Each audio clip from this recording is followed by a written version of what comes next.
ঈদে মিলাদুন নবী এটা ইসলামের একটা বড় বিদআত। ইসলামের প্রথম 600 বছরে এই শব্দটাই আপনারা পাবেন না। রাসূলুল্লাহ সাল্লাল্লাহু আলাইহি ওয়াসাল্লামের মিলাদ পালনের সুন্নত পদ্ধতি হলো মিলাদ দিন না বার, সোমবার প্রতি সপ্তাহে।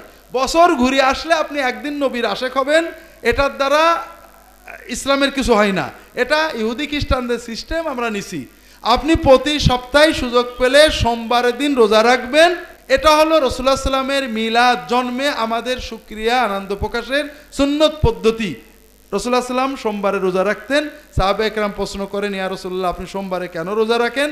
তিনি বলেন, আমি এই দিনে জন্মেছি এবং এই দিনে আমি নবুয়ত পেয়েছি।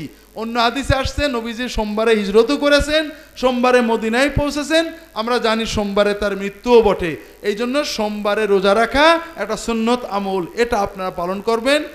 এটাতে অনেক বরকত ইনশাআল্লাহ নসিব হবে। রাসূলুল্লাহ সাল্লাল্লাহু আলাইহি ওয়াসাল্লাম থেকে সাহাবীগণ 600 বছর সিরাতুন নবী, সাহাবী তাবী, 4 ইমাম আবু হানিফা, আমাদের আব্দুল কাদের জিলানী, কি বলে ইমাম গাজালি সহ সবাই, তারা কেউ মিলাদুন নবী পালন করেনি, সিরাতুন নবী পালন উদযাপন আলোচনা করেছেন এবং সেটা সারা বছর এবং সারা বছর।